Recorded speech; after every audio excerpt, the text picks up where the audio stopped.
Hello everyone, I am Prem Gehlot from framing class. आज हम देखेंगे विज्ञान के 25 अति महत्वपूर्ण प्रश्न जो एग्जाम में बार बार पूछे गए और ये भाग नंबर कौन सा है? तीसरा भाग है। इससे पहले मैं 2 भाग डाल चुका हूं और एक मध्य प्रदेश का 4 टोटल हो चुके हैं, ये चौथा चल रहा है। तो आइए हमारे लेक्चर की ओर बढ़ते हैं। 25 आईएमपी क्वेश्चन जिसमें हम गलतियां करते हैं और इस बार हमें ये गलती नहीं करना है। तो आइए हमारे मिशन की ओर बढ़ते हैं। मिशन सारी एग्जाम, ऑल एग्जाम बोल सकते हैं, 2020-21 में जितनी भी एग्जाम आएगी सारी एग्जाम को टारगेट करते हुए चल रहे हैं। तो देखते हैं 25 अति महत्वपूर्ण प्रश्न। तो आज का पहला क्वेश्चन देखते हैं फ्रेंड्स। आज का जो पहला क्वेश्चन है ये कॉमन मिस्टेक में बहुत ज्यादा आता है और अक्सर स्टूडेंट आके बोलते थे एग्जाम देने के बाद कि सर ये मिस्टेक हो गई है। अब किसमें इसमें डिफरेंस कैसे करें? तो देखिए पहला क्वेश्चन क्या पूछा गया है, पोलियो का टीका। ठीक है, टीके की सर्वप्रथम खोज किसने करी? ध्यान रखिएगा, जॉन साल्क ने करी। अब एक और जो क्वेश्चन आता है वैसा कैसा ही पोलियो के टीके के बारे में और बीच में लिख देते ओरल। ठीक है, क्या लिख देते? ओरल। ओरल मतलब होता है मौखिक, मौखिक मतलब क्या हो गया? ड्रॉप। अब इसमें 2 चीज ध्यान रखिए, अगर आपसे पूछा गया है पोलियो वैक्सीन की खोज नॉर्मल अगर पूछा गया है तो जॉन साल्क द्वारा करी गई है, और अगर ब्रैकेट में ओरल लिखा हुआ आ जाए, ओरल मतलब होता है ड्रॉप, तो आपको आंसर लगा के आना है अल्बर्ट सेबिन लगा के आना है। दोनों में ध्यान रखिएगा, कॉमन मिस्टेक हो जाती है। अक्सर हम ये ब्रैकेट में लिखी हुई चीज को नहीं पढ़ पाते हैं और वो पूरा लिख देते हैं, पोलियो वैक्सीन लिख देते हैं और ब्रैकेट में लिखते हैं ओरल। आपको अगर ड्रॉप के बारे में आए तो अल्बर्ट सेबिन लगा के आना है। अब इसमें एक चीज जैसे याद रख सकते हैं, नॉर्मल जो सबसे पहले जो आया था पोलियो वैक्सीन वो किसने करा था? देखिए यहाँ पर मिस्टेक, एक और मिस्टेक क्या हो जाती है, साल्क और सेबिन दोनों ऐसे नाम से चालू होते हैं और अक्सर वहां पर ये अल्बर्ट और ये जॉन हटा देते हैं। साल्क और सेबिन में हम कंफ्यूज हो जाते हैं। तो ध्यान रखिए ये साल्क में कितने वर्ड है? 4 वर्ड है। तो चौथा क्या आया? सबसे पहला आया। और सेबिन में कितने वर्ड है? तो ध्यान रखिएगा 5 वर्ड है। ऐसे ही डिफरेंस करके ही आंसर लगा के आना, गलती मत करिएगा। ठीक है, अगर आपसे पूछा नॉर्मल वैक्सीन पूछी गई है तो आप क्या लगा के हैं? साल्क। और अगर आपसे पूछा गया ओरल या फिर ड्रॉप अगर लिखा हुआ है तो आपका अल्बर्ट सेबिन लगा के आना। 1961 ईयर इतना इंपॉर्टेंट नहीं है, बट इनके दोनों के नाम जरूर याद रखिएगा। अगला क्वेश्चन देखते हैं दोस्तों। अगला क्वेश्चन से हम 5 क्वेश्चन तैयार करेंगे। इतने 5 क्वेश्चन। उससे पहले हमारा एक पार्टनर है जनता तक, इसमें आपको नीचे डिस्क्रिप्शन बॉक्स में इसकी लिंक मिल जाएगी, तो उससे सब्सक्राइब जरूर कर लीजिएगा क्योंकि एग्जाम के नोटिफिकेशन और न्यूज चैनल है, तो इसमें आपको सारे डिस्क्रिप्शन और सारी चीजें डिटेल मिलती जाएगी। तो हम देखते हैं 5 आईएमपी क्वेश्चन। कितने? 5 आईएमपी क्वेश्चन देखते हैं। देखो, गोबर गैस का मुख्य संगठन कौन सा है? मीथेन। अब यहां से हमको मालूम चल गया कि गोबर गैस कौन सी गैस रहती है? मीथेन रहती है। और मीथेन का फॉर्मूला और पूछा जाता है एग्जाम में, तो आप क्या लगा के आएंगे? CH4। अब एक और क्वेश्चन जो आता है, धान के खेत से उत्पन्न, जैसे धान के खेत पर सनलाइट पड़ती जो प्रक्रिया जो होती है, तो उससे सर्वाधिक मात्रा में कौन सी गैस निकलती है? तो ध्यान रखिएगा मीथेन गैस क्या होती है, वहां से निकलती है। फिर एक और क्वेश्चन, जुगाली करते जानवरों के मुंह से जो है कौन सी गैस निकलती है? जैसे कि गाय जुगाली करती है तो उनके माउथ से निकलने वाली गैस कौन सी है? तो ये भी कौन सी है? मीथेन है। देखो, गोबर गैस मीथेन, फॉर्मूला CH4, धान के खेत से मीथेन, जुगाली करने वाले जानवरों से उत्पन्न गैस कौन सी हो गई? मीथेन हो गई। और एक और चीज क्या हो गया, मार्श गैस जो है इसे भी क्या बोला जाता है? मीथेन ही कहा जाता है। मार्श मतलब होता है मार्श मतलब दैट मीन्स होता है दलदल वाला इलाका। दलदल से कौन सी गैस निकलती है? तो ध्यान रखिएगा मीथेन। अभी लेटेस्ट 2019 में यूपीएससी जो एग्जाम हुई थी उसमें पूछा गया था, तो ध्यान रखिए दलदल से निकलने वाली गैस कौन सी थी? तो ध्यान रखिएगा मार्श गैस या फिर मीथेन, दोनों में से एक ऑप्शन मिलेगा। अगले क्वेश्चन की ओर बढ़ते हैं दोस्तों। अगला क्वेश्चन भी ध्यान रखिए, मैं एक छोटी सी ट्रिक लाया हूं इसमें याद रखने के लिए। जैसे अक्सर हो जाता है, जैसे क्वेश्चन पूछा गया वायरोलॉजी के किसका अध्ययन किया जाता है? तो ध्यान रखिए वायरोलॉजी पूछा है, तो वायरोलॉजी का वी देखो, विषाणु भी वी से आता है। वायरस के अध्ययन को क्या बोला जाता है दोस्तों? वायरोलॉजी कहा जाता है। और वायरस के बारे में सर्वप्रथम किसने बताया है? तो ध्यान रखिए इवानोविस्की। यहाँ पर भी क्या आ गया? वी आ गया। तो आपको अगर वायरोलॉजी या फिर वायरस आ रहा है तो वी याद रखना है, V3 याद रखो। V3 क्या क्या नाम हो गए? वायरोलॉजी, इसका अध्ययन हो गया किसका? वायरस का। इसकी खोज किसने करी? इवानोविस्की द्वारा करी गई। तो आपको खाली मात्र क्या ध्यान रखना है? इसमें V3 याद रखना है इसका फॉर्मूला। तो तीनों चीज मोस्ट टाइम। अगला क्वेश्चन देखते हैं। आपको ये लेक्चर अच्छा लगे तो लाइक और कमेंट जरूर करिएगा। अगला कुछ क्वेश्चन देखते हैं। झूठा सोना कहलाता है नेचर में पाया जाने वाला, प्रकृति में पाया जाना आयरन सल्फेट या फिर आयरन पायराइड्स। ध्यान रखिएगा, अक्सर कुछ क्वेश्चन आता है झूठा सोना, या फिर एक और क्वेश्चन पूछ सकते हैं बेवकूफों का सोना किसे कहा जाता है, तो ध्यान रखिएगा आयरन पायराइड को कहा जाता है। बहुत बार फॉर्मूला आ गया है F2S।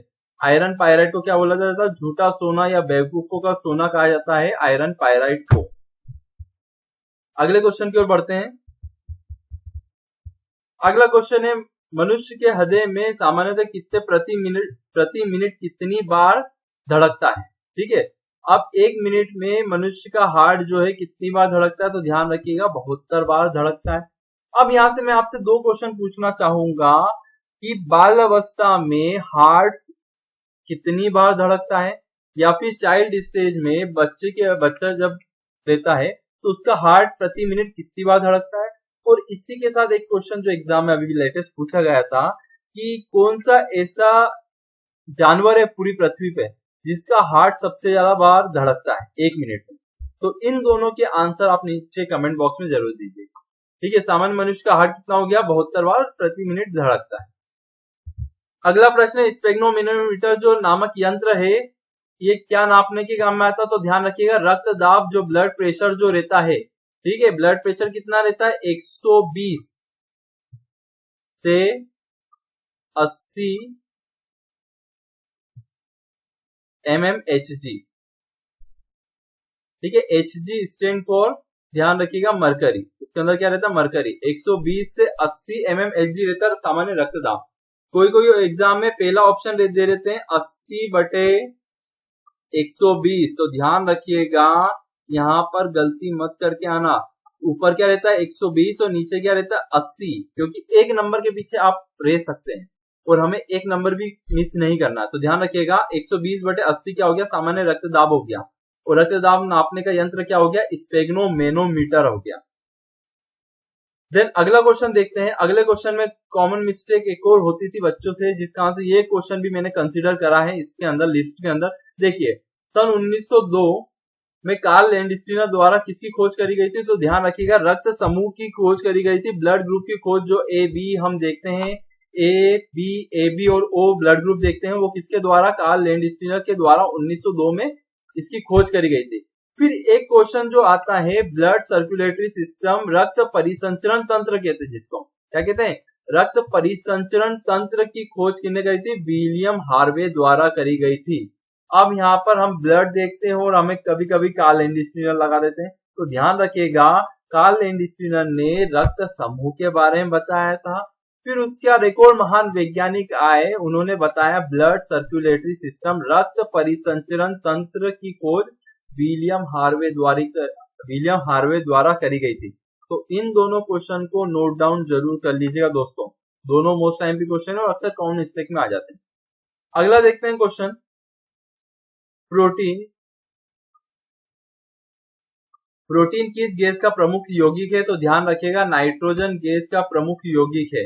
नाइट्रोजन गैस पौधों को बढ़ने में मदद भी करती है, ध्यान रखिएगा प्रोटीन बनने में।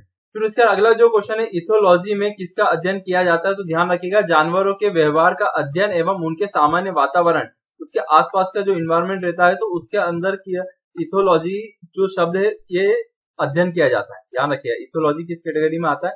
लॉजी का मतलब होता है किसी भी चीज का अध्ययन करना। अगला क्वेश्चन है सूर्य के प्रकाश की सहायता से शरीर में किस विटामिन का निर्माण हो जाता है, तो ध्यान रखिएगा विटामिन डी का जो निर्माण जो है सूर्य की सनलाइट से शरीर में ऑटोमेटिक हो जाता है। तो यहाँ से मैं एक और क्वेश्चन पूछना चाहूंगा आप लोगों से, विटामिन डी का सर्वोत्तम स्रोत क्या है? और अक्सर ये एग्जाम में हम कॉमन मिस्टेक करते हैं। देखिए दोस्तों, कॉमन मिस्टेक में इसलिए बोलता हूँ क्योंकि हम नॉर्मल सारी चीजें तो याद कर लेते हैं, ठीक है। अब वहां पे 4 में से 2 ऑप्शन रहते हैं, वहां पर हम कंफ्यूज हो जाते हैं और वहां पर कंफ्यूज कम से कम 3 से 4 क्वेश्चन में हो जाते हैं और वो 3 से 4 क्वेश्चन आपको एग्जाम क्वालिफाई भी करा सकते हैं।